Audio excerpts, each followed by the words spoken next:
So honored to have Dr. Leong Ho Nam once again, infectious disease specialist, join us this morning to answer all your questions regarding the much talked about anti-COVID-19 vaccine.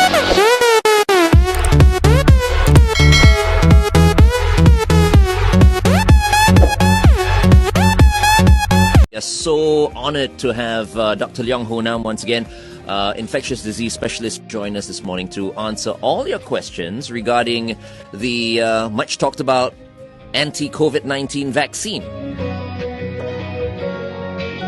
Yes, if you are rostered for it and it's time for it and the wife is not pregnant, go for the vaccination. Let's do the easier one first. The guy, just get the shot when it's due.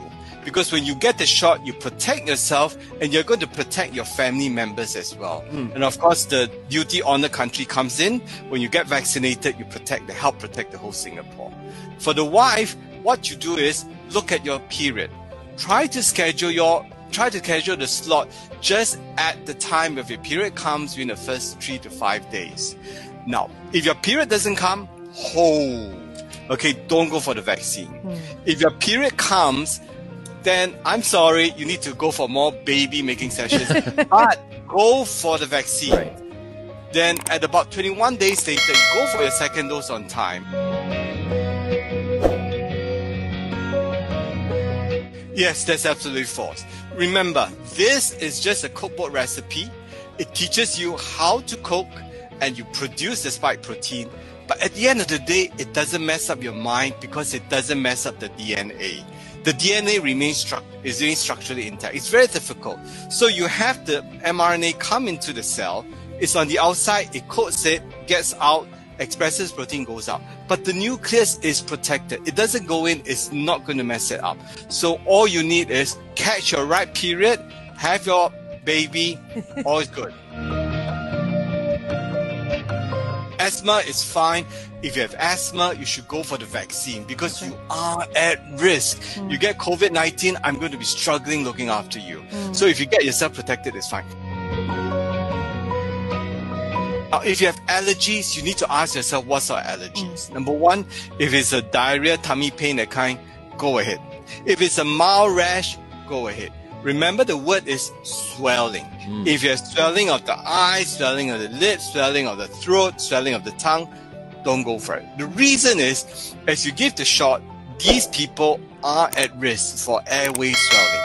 You can imagine, I take the shot, half an hour later or even 4 hours later after you left the clinic, you have a choking sensation, then you put yourself at risk. So it's not worth it. So any swelling anywhere, don't take it. Right. But if it's just a mild rash, go ahead.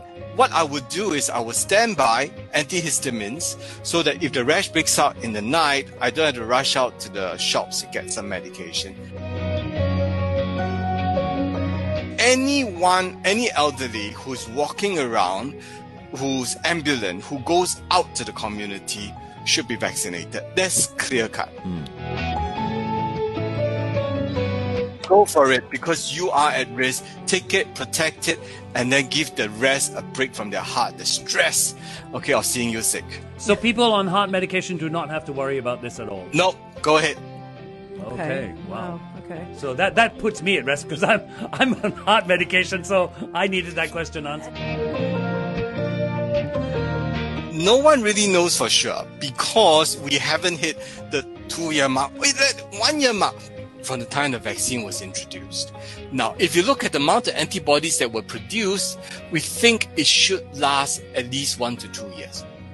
But of course, I can't tell until I actually see it. Dr. Leong, thank you so much for being with us. As always, you have been so informative, and I know you have set a lot of people straight this morning. It has been so good. Thank you so much. You are the man, as always. Thank you, guys. Stay safe.